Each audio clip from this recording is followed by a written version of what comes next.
नमस्कार दोस्तों, कहानियों की श्रृंखला में आज सुनेंगे मालती जोशी जी की कहानी याद न जाए बीते दिनों की।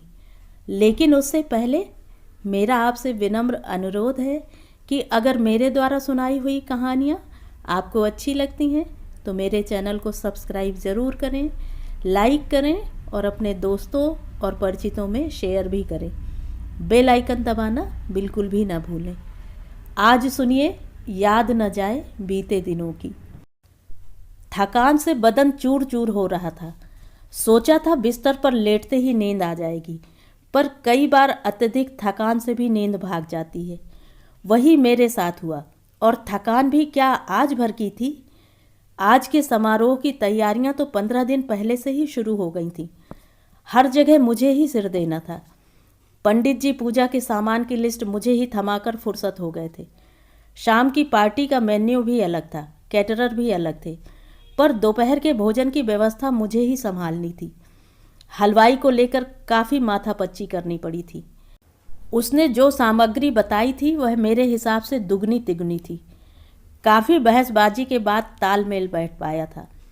डर भी लग रहा था कि खुन्नस के मारे कहीं खाने का कचरा ही न कर दे, पर शुक्र है भगवान का, वैसा कुछ नहीं हुआ। इसके अलावा मेहमानों की लिस्ट भी मेरी ही देखरेख में बननी थी। इन लोगों को तो किसी के नाम पते तक ठीक से मालूम नहीं है। इतना बड़ा हो गया है मनीष, पर माँ के बिना उसका पत्ता नहीं हिलता। अच्छा भी लगता है, पर कभी कभी शरीर जवाब दे जाता है।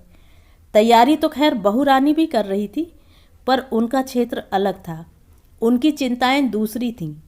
पूजा के समय कौन सी साड़ी पहननी है, दोपहर भोज के समय लहंगा चुन्नी ठीक रहेगी या उसे शाम की पार्टी में पहना जाए, बाल कैसे सेट करने हैं, ज्वेलरी कब कौन सी पहननी है। इन सब चिंताओं के बीच उसे बच्चों के कपड़ों की भी सुध नहीं थी। मनीष के कपड़े भी मनीष के ही जिम्मे थे। माँ, थोड़ा उठोगी? झपकी बस आने को ही थी कि मनीष ने आकर जगा दिया। उठने का जरा भी मन नहीं था।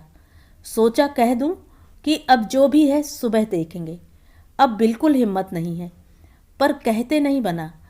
सोचा कोई ज़रूरी काम होगा तभी तो आया है, नहीं तो थका हुआ तो वह खुद भी है। क्या बात है बेटा? मैंने भरसक अपनी बेजारी छिपाते हुए पूछा। बात कुछ नहीं है माँ, बस 2 मिनट के लिए उठ जाओ। तुम्हारे बिस्तर पर एक गद्दा और डाल देता हूँ। नया घर है तो फर्श वैसे ही ठंडा है, और ये टेंट हाउस वालों के गद्दे इतने पतले होते हैं कि सुबह तक अकड़ जाओगी। उठते हुए देखा, मनीष के पीछे सुखराम गद्दा और चादर लिए खड़ा है। मेरे उठते ही उसने करीने से बिस्तर लगा दिया। तुम लोगों को कम तो नहीं पड़ेंगे, और ये चादर तो घर की लगती है। हाँ, सुबह 5-6 चादरें ले आई थी, और तुम बिस्तरों की चिंता मत करो। सोने के लिए यहाँ हैं ही कितने लोग। नीचे तुम और सुखराम हो, ऊपर मैं और बच्चों के मामा हैं। बस सुबह और बच्चों को मैंने घर भेज दिया है। यह अच्छा किया, यहाँ बेकार हलकान होते। गृह प्रवेश के दिन मकान में ताला नहीं लगना चाहिए, तो हम लोग हैं ही। वहाँ घर पर मेहमानों के पास भी तो किसी को होना चाहिए।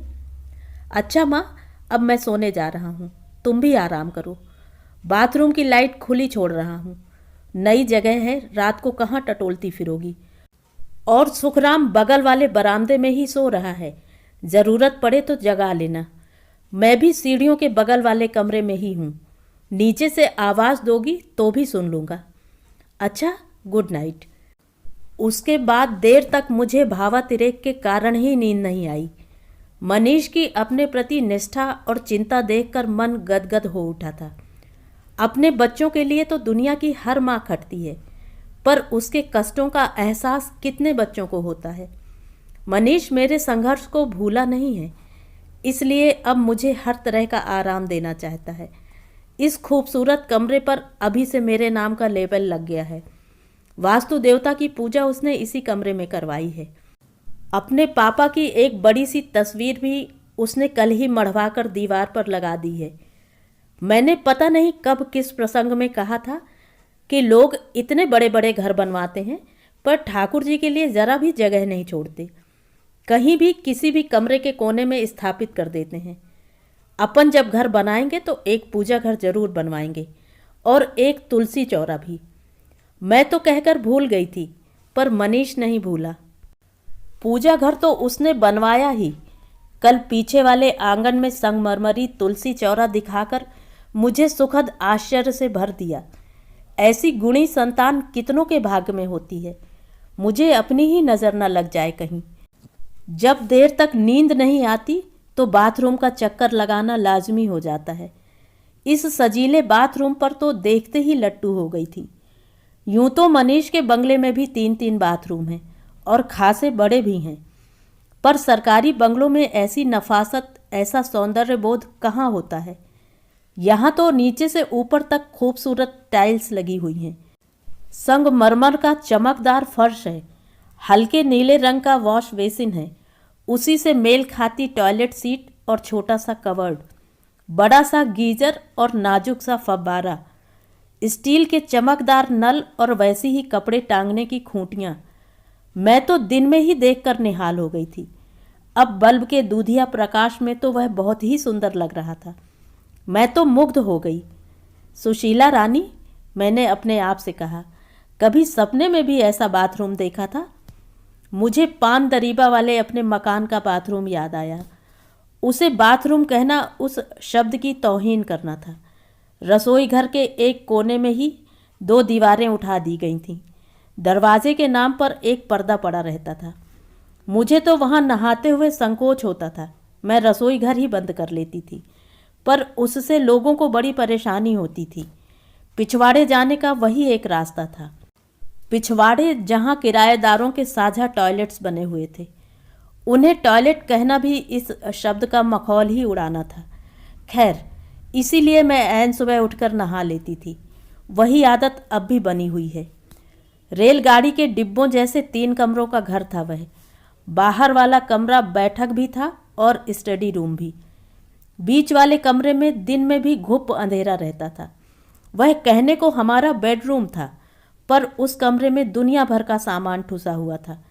फिर रसोई थी जिसमें एक बाथरूम भी बना हुआ था। अपने कमरे में लेटकर हम भविष्य के सुनहरे सपने बुनते रहते। बाहर वाले कमरे में हमारा सपना किताबों से जूझता रहता। हर साल उसका रिजल्ट आता तो हमारी छाती गज गज भर की हो जाती। अरमानों की पतंग ऊंची और ऊंची उड़ने लगती। फिर एक दिन नियति की ऐसी आंधी चली कि डोर टूट गई, पतंग फट गई और भरभराकर जमीन पर आ गिरी। क्षण भर को मैं तो हक्की पक्की रह गई थी। 15 साल के बच्चे के साथ इस दुनिया में मैं एकदम अकेली छूट गई थी। आघात बहुत जबरदस्त था। मेरे हाथ पांव एकदम सुन्न हो गए थे, पर उन्हें हिलाना भी जरूरी था। फिर कुछ मैंने हिम्मत बांधी, कुछ अपनों ने हाथ बटाया, कुछ बेटे ने जौहर दिखाए और जिंदगी की गाड़ी उस दलदल से सही सलामत बाहर निकल आई।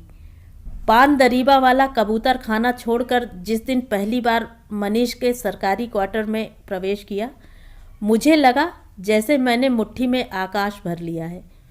फिर क्वार्टर बदलते गए, उनका आकार प्रकार बदलता गया। वे बंगलों में तब्दील होते गए और आज जिंदगी इस खूबसूरत मुकाम पर आकर खड़ी है। सुख के शिखर पर बैठी हूँ मैं।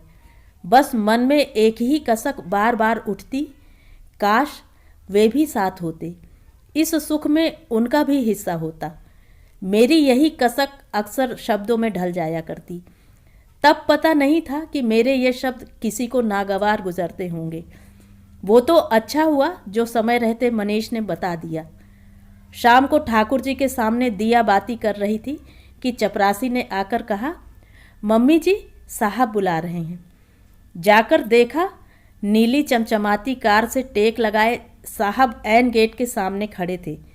सरकारी जीप तो अरसे से दरवाजे पर थी, पर कार पहली बार आई थी और उसके साथ खड़ा मेरा लाडला इतना सजीला, इतना रौबीला लग रहा था कि मन हुआ भीतर जाकर राई नोन ले आऊं या बहू से कहूं इसकी एक फ़ोटो खींच लो, पर उसने अवसर ही नहीं दिया। सामने वाला दरवाज़ा खोलते हुए बोला, आओ माँ बैठो। अरे मैं ठाकुर जी के कमरे में थी, तुम्हारा संदेश मिला तो नंगे पैर ही चली आई। कोई बात नहीं, हम मंदिर ही चल रहे हैं। वहाँ वैसे भी जूते तो उतारने ही पड़ते ना। बहू को बच्चों को ले लेते ना। ना, पहला हक तुम्हारा, उसने दरवाज़ा बंद करते हुए कहा और दूसरी ओर से घूमकर ड्राइवर की सीट पर आकर बैठ गया। सरकारी गाड़ी में 20 बार बैठ चुकी थी मैं, पर अपनी गाड़ी की बात ही कुछ और होती है। पूरे रास्ते मन जैसे कुलांचे भरता रहा था। मनीष की बात कानों में शहद घोल रही थी। माँ, पहला हक तुम्हारा। क्या मुझसे ज़्यादा सौभाग्यशाली माँ दुनिया में कोई होगी? शहर से बाहर बने श्री रघुनाथ जी के मंदिर में हमने दर्शन किया, प्रसाद लिया और जैसी कि परंपरा है थोड़ी देर को सीढ़ियों पर आकर बैठ गए। मैं इतनी खुश थी कि उस खुशी को व्यक्त करने के लिए मुझे शब्द नहीं मिल रहे थे। तभी मनीष ने कहा, माँ, हम कल महाकाल चल रहे हैं। सच बेटा? मेरे तो खुशी के मारे आंसू निकल आए। ये तुमने बड़ा अच्छा सोचा बेटा। तुम्हें पता है, तुम्हारे पापा की महाकाल में अटूट श्रद्धा थी। दर्शनों का नित्य नियम था उनका। कहते थे, बड़े पुण्यों से इस नगरी का वास मिला है, इसे व्यर्थ क्यों होने दूं। आंधी पानी में भी वे कभी नहीं रुके। मेरा तो भैया रोज का नहीं निभ पाता था। हाँ, सोमवार को मैं अवश्य जाती थी, फिर अधिक मास में या श्रावण मास में भी रोज दर्शन कर लेती थी। घर गृहस्थी संभाल कर बस इतना ही हो पाता था। यादों का एक रेला सा चला आया था और उसमें बहकर मैं बोलती ही चली जा रही थी। बड़ी देर बाद मुझे भान हुआ कि मनीष एकदम चुप बैठा हुआ है। इस बीच उसने एक बार भी मुंह नहीं खोला था। पता नहीं वह मेरी बात भी सुन रहा था या नहीं। मैं एकदम चुप हो गई। मेरे चुप होते ही बोला, माँ, एक बात कहूँ? बुरा तो नहीं मानोगी? बोलो। कल हम लोग महाकालेश्वर चल रहे हैं। मुझे मालूम है कि पापा की उनमें अटूट श्रद्धा थी, इसीलिए मैंने यह प्रोग्राम बनाया है। पर कल तुम एक बार भी पापा का या उनकी श्रद्धा का जिक्र नहीं करोगी। क्यों? क्योंकि सबको उन पुरानी बातों में इंटरेस्ट नहीं होता। सबको मतलब बहू को, यही समझ लो। उसका अगर मूड खराब हो गया तो सारे प्रोग्राम की किरकिरी हो जाएगी। पर उसका मूड क्यों खराब होगा? हो जाता है माँ। तुम्हें हर बात में पापा की याद आती है और उसे कोफ्त होती है, इसलिए उसने पापा की फेवरेट डिशेस बनाना भी छोड़ दिया है।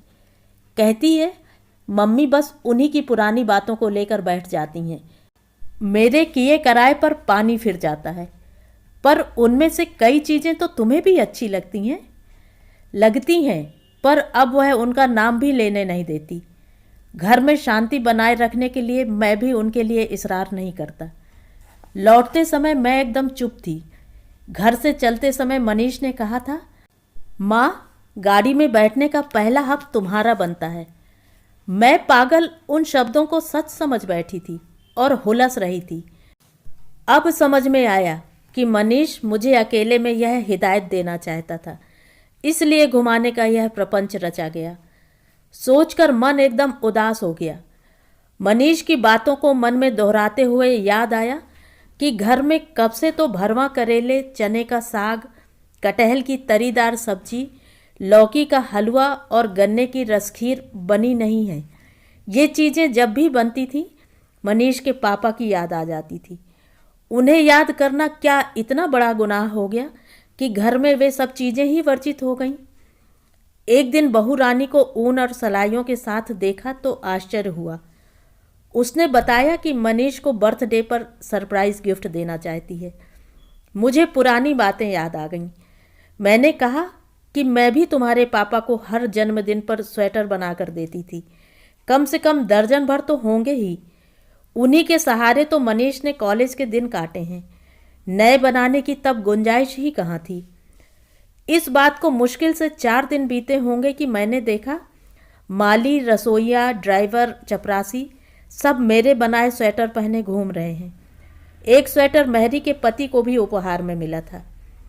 मेरी आंखों में उग आए अनगिनत प्रश्नों के उत्तर में बहू रानी ने कहा था, यूं ही अलमारी में पड़े पड़े धूल खा रहे थे, अब लोग पहनकर कम से कम दुआ तो देंगे। मनीष का स्वेटर भी ठंडे बस्ते में चला गया था। एक बार मैंने हिम्मत करके कहा भी था, तुमसे ना हो रहा हो तो मुझे दे दो, मैं बना दूंगी। तो बोली, मम्मी जी, आजकल हाथ से बने स्वेटर कौन पहनता है, बेकार आंख फोड़ने से फ़ायदा। टीवी पर कोई पुरानी फिल्म आ रही होती और मेरे मुंह से निकल जाता कि पापा इस फिल्म के दीवाने थे, कम से कम 8 बार तो देखी होगी। बस इतना सुनना होता कि फिल्म एकदम बोरिंग लगने लगती और चैनल बदल दिया जाता। मनीष की बिटिया के लिए मैंने वह नाम सुझाया था जो हमने अपनी बेटी के लिए सोच रखा था। सिर्फ इसी कारण वह नाम निरस्त कर दिया गया। मनीष का बेटा बहुत अच्छा गाता है। एक दिन मैंने कह दिया था कि यह भी अपने दादाजी की तरह सुरीला है। वे तो परिस्थितिवश सीख नहीं पाए, पर इसे ज़रूर सिखाना। बस फौरन उसके गाने पर बैन लग गया, क्योंकि गाने बजाने से किसी का पेट नहीं भरता, पढ़ाई का हर्ज होता है सो अलग। गाड़ी में बैठे बैठे ऐसी कितनी बातें मुझे याद आ रही थीं और उनका अर्थ समझ में आ रहा था। इस बात को अब 4 साल बीत गए हैं। अब मैंने अपने मन को एकदम अनुशासित कर लिया है। किसी भी प्रसंग में उनका नाम नहीं लेती। ये आदत डालने में मुझे बहुत श्रम करना पड़ा है, पर बेटे की खुशी के लिए, घर की सुख शांति के लिए यह ज़रूरी था। आज सुबह से कितनी बार तो उनकी याद आई होगी, पर मैंने मन को ताकीद कर रखी थी। एक बार भी उनका नाम जबान पर नहीं आने दिया।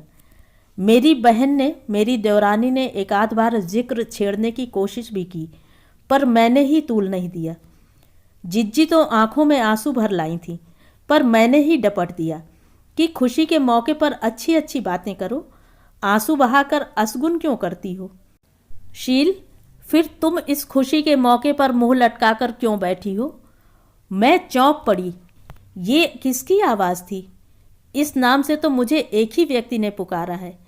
दुनिया जहान के लिए मैं सुशीला थी, पर उनके लिए सिर्फ शील। इतनी उदास क्यों हो शील, आज तो तुझे बहुत खुश होना चाहिए। फिर वही आवाज़। अब तो कोई संदेह ही न रहा। वही स्वर, वही परिचित देहगंध, वही पुलक भरी छुअन। बरसों बाद मेरी सुध ली है और पूछ रहे हैं इतनी उदास क्यों हो। अब जिंदगी में उदासी के सिवा बचा ही क्या है। मेरी सारी खुशियां तो आपके साथ ही चली गईं, मैंने मुंह फुलाकर कहा। ऐसा नहीं कहते शील, मनीष सुनेगा तो उसे कितना दुख होगा। मैंने तुम्हें कौन सी खुशियां दी हैं, बस अभाव ही अभाव तो दिए हैं। हाँ, हीरे जैसा एक बेटा ज़रूर दिया था। आज उसी बेटे ने दुनिया भर का वैभव तुम्हारे चरणों में लाकर डाल दिया है। मैंने तो तुम्हें किराए का दड़बा ही दिया था। इस बेटे की बदौलत आज तुम इस महल नुमा कोठी में अपने घर में बैठी हो। वाह रे अपना घर, जहाँ आदमी को अपने मन की बात भी कहने की सुविधा नहीं है। अपना घर ऐसा होता है। और अपने मन की बात क्या इस तरह जिस तिस से कही जाती है। मन की बात सिर्फ अपनों से कही जाती है, और अपनों ने तो तुम्हें कभी रोका नहीं। कहो क्या कहना है। मेरा मन तो लबालब भरा हुआ था, जरा सा इशारा पाते ही छलक पड़ा। मैं खुद नहीं जानती थी कि मेरे मन में इतनी शिकायतें, इतने उलाहने, मोह भंग की इतनी कहानियां दबी पड़ी हैं।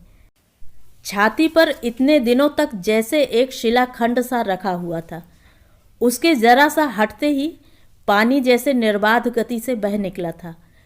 एक एक शब्द के साथ मैं हल्की होती जा रही थी।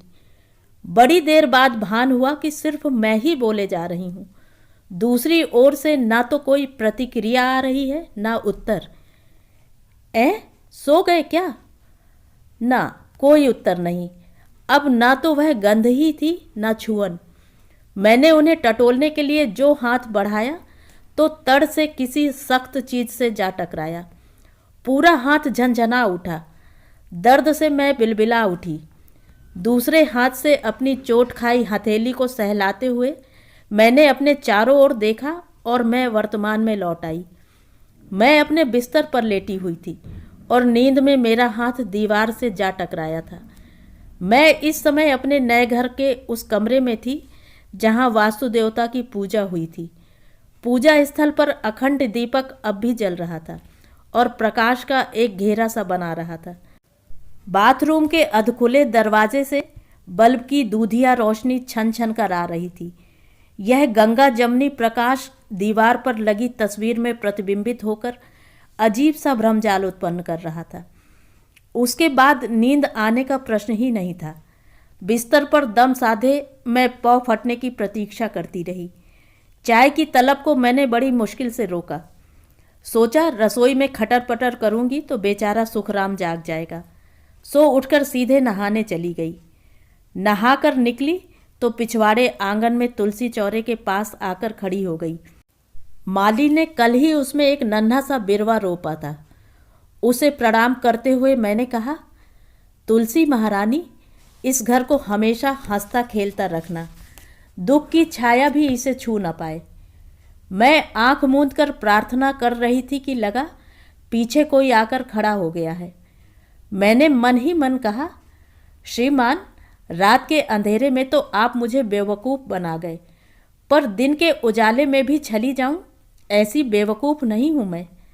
सोच लिया था पीछे मुड़कर नहीं देखूंगी, पर ज़्यादा देर तक अपने को रोक नहीं सकी। पलटकर देखा और मुन्ना, तूने तो मुझे चौंका ही दिया रे। पता नहीं कितने दिनों बाद यह नाम जबान पर आया था। उसकी शादी के बाद बड़ी मुश्किल से मनीष कहने की आदत डाली थी, क्योंकि बहू को मुन्ना संबोधन नागवार गुजरता था। तुम बड़ी जल्दी उठाई माँ, मेरी तो रोज की आदत है, पर तुम क्यों मुंह अंधेरे जाग गए? आज तो छुट्टी है ना, थोड़ा और सो लेते। कल रात नींद ही नहीं आई माँ। नई जगह थी, फिर आधी रात को एक सपना देखा। उसके बाद तो सपने में पापा आए थे। उसके चेहरे पर आश्चर्य जैसे पुत गया। तुम्हें कैसे पता चला? सीधी सी बात है बेटा, कल पूरा दिन तुम उन्हीं के बारे में सोचते रहे हो और किसी से कह भी नहीं पाते थे। फिर उन्हें तो सपने में आना ही था। सपना और क्या होता है, हमारी भावनाएं ही तो आकार ग्रहण कर सपना बन जाती हैं। तुम सच कह रही हो माँ, कल दिन भर मैं पापा के बारे में ही सोचता रहा था। काश वो आज आपके साथ होते तो कितना खुश होते। कहते उसका गला एकदम भीग उठा था। पापा बहुत खुश हैं बेटा, मैंने उसका सिर सहलाते हुए कहा, और आशीर्वाद के रूप में हमेशा तुम्हारे साथ हैं। सच माँ। और उसने मेरे दोनों हाथ थाम लिए। उस क्षण हम दोनों की आंखें भीग रही थीं। भोर की उस पावन बेला में हम माँ बेटे एक मन होकर दिवंगत आत्मा को मौन श्रद्धांजलि अर्पण कर रहे थे। तो ये थी कहानी। कहानी आपको कैसी लगी कमेंट करके ज़रूर बताएं।